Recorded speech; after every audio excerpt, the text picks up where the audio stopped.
Hey, thanks for clicking on the video. Today we're taking a look at a build that just makes sense. There are some exotic armor pieces and exotic weapons that are just begging to be paired together, and today's build features one of those pairings. And this build really is quite good. It allows you to run around clearing rooms with ultimate survivability, as in 70+% DR on top of constant devour, near infinite ammo inside of a special weapon, and then our optional weapon slots allow us to take care of bosses in that in-game content that asks you to actually pump out some DPS. There is a lot to like about this build, and I think you'll enjoy it. And for anybody that may have seen a similar build in the past, you might not have seen it updated to the current sandbox where there is a lot more benefits, but we'll get on that later. But now I quickly have to ask you to scroll down and make sure that you're subscribed. If you like informative Destiny 2 content, whether that's builds or guides, information on weapons and stuff like that, then you definitely want to be around when the June update hits. We're getting all those raids reprised. There's going to be farm guides and stuff like that coming out for me, so make sure you don't miss it, on top of my usual build stuff, which will likely be catered to the raids that we're farming.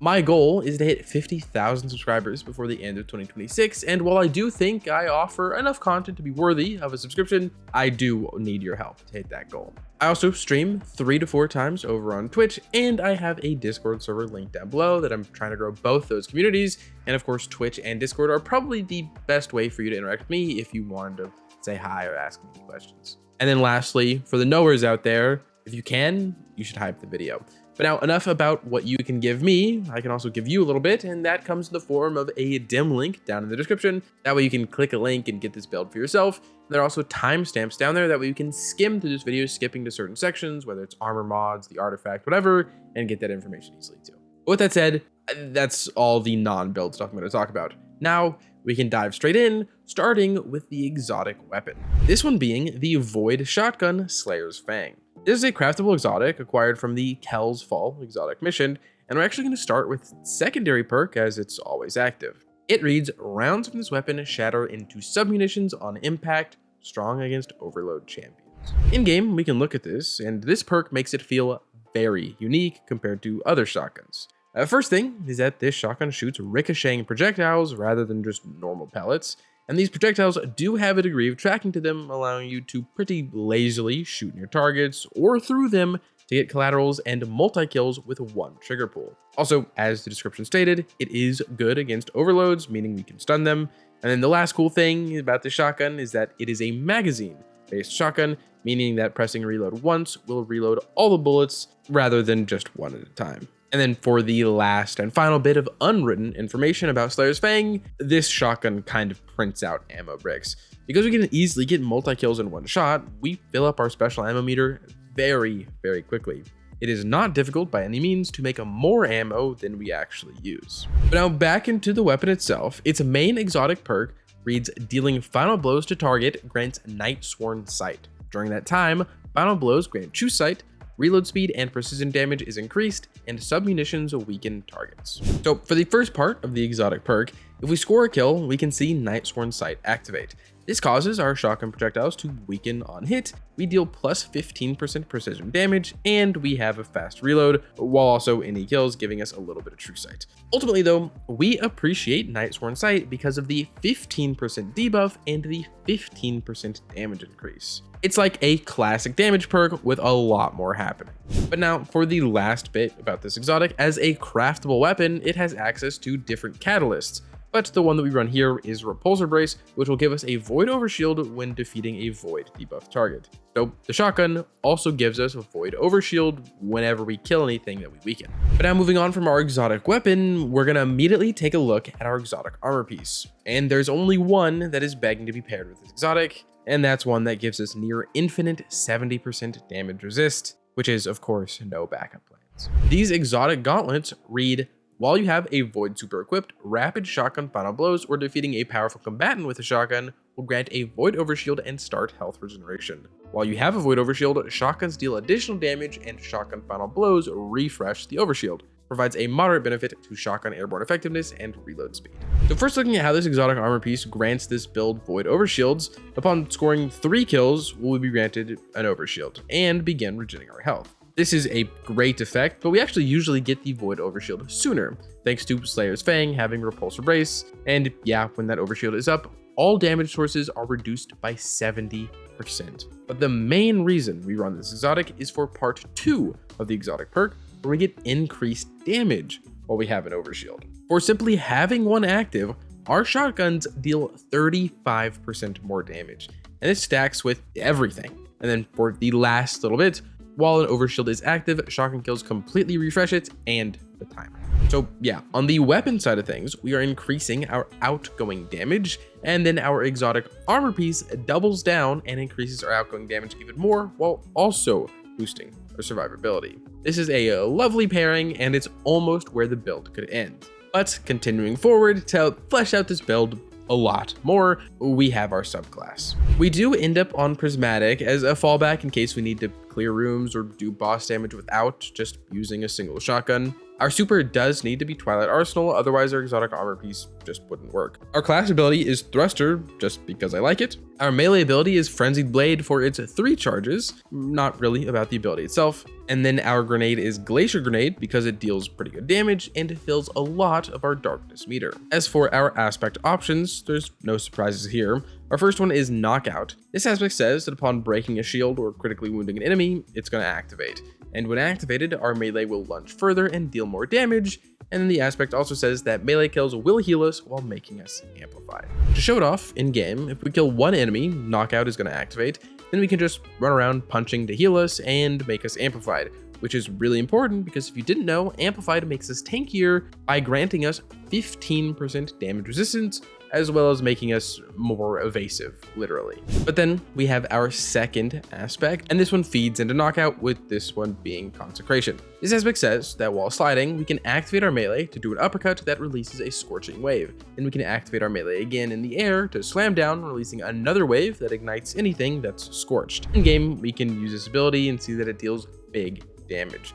We can also see that it pairs with Knockout to heal us upon getting kills with it. Effectively, when there are some enemies that you want to weaken before shotgunning, or a big group of ads you just want to pop instantly, this ability is going to do that for you within this build. But now to finish our subclass build out, we have our Fragments. And first is Facet of Protection. This gives us more damage resist for simply being near enemies.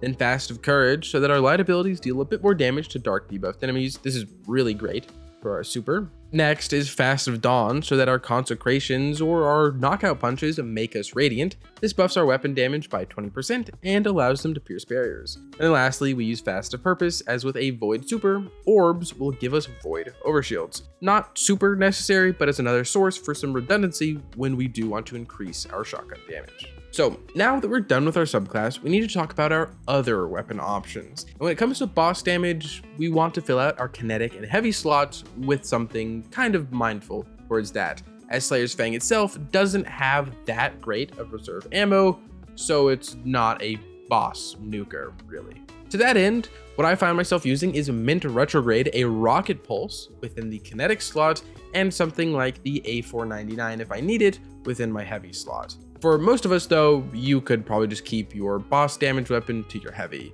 But also, if you do decide to run double special and you run into issues having ammo, because double special cuts your ammo in half, then do feel free to put on a primary. Ultimately, we want to focus on using the shotgun. But now with weapons done, let's move on to armor. The first thing to look at is our armor stats. The stat we focus on the most is going to be our weapon stat. Up to 100, this stat will give us increased damage versus rank and file enemies, and then above 100, it increases our outgoing damage to bosses, and also gives us a chance at larger bricks. It's a linear percent increase up to a guaranteed, where any ammo brick we pick up is doubled. The next focus is super. 100 will give us the shortest cooldown. Right here I have 90, but it's kind of all I could get. And then the last focus was grenade and melee, so that we can spam those abilities well. Most likely your armor will give you a lot of extra grenade.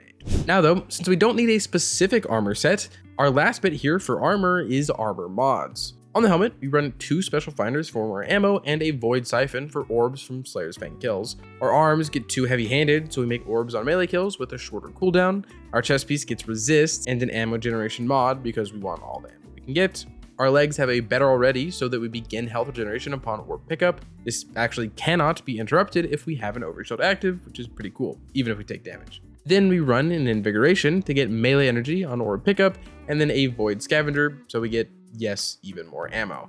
And then our class item, we use powerful attraction so we can pick up orbs whenever we use our class ability, and then a special finisher to make ammo on demand, and lastly a proximity ward so that we are invincible when doing that finisher. But now for our final topic, we have the artifact, and there are two main ones that boost this build. The artifact is part of the reason why this build is better than it was first introduced in episode Heresy. Firstly, we have Power from Pain, which grants us Devour when scoring 3 rapid kills on weakened enemies. Slayer's Fang is literally constantly doing this, giving us a very consistent Devour, which is a lot of survivability. And then the other big perk is Void Infestation, which causes weakened kills to spread weaken and deal a bit of damage whenever it does so. It's really nice, and you don't have to think about it. But now with that quickly covered, all we have left is the gameplay loop, and it is pretty simple. We begin by just walking up to some enemies and blasting away with Slayer's Fang. Within the first 2 kills, we will have a number of things happen. Slayer's Fang will buff itself, causing subsequent shots to weaken and deal more precision damage, and then we will get an overshield. At this point, we are tankier with overshield's 70% damage resist, and no backup plans is giving us a 35% damage boost to our shotgun on top of what it's already doing. We then just continue to pull the trigger.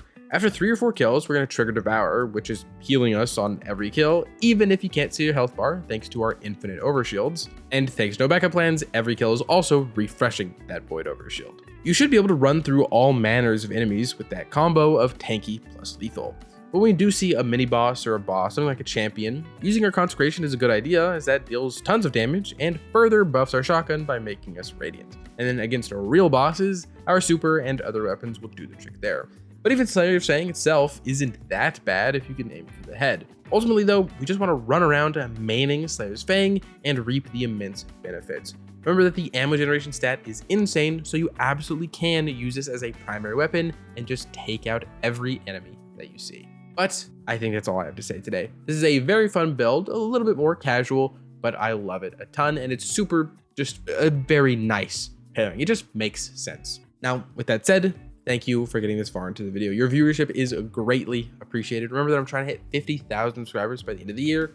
I can't do it without your help. Remember that there's also a dim link down in the description. That way you can click a link and get the build for yourself. But if you want to support me, support the channel, a like, a comment, a subscription, joining my Discord, coming to say hi there, showing up to my Twitch live stream, saying hi there, or if you are nowhere, hyping the video, all that helps a massive amount. But if you want to support me, support the channel, but you can't think of a comment down below, pickup truck. What the hell? That's, I don't know why I said that one. Comment down below, globe. I'm looking at a globe. Anyways, with that said, I hope you are having a great day, and I hope to see you around.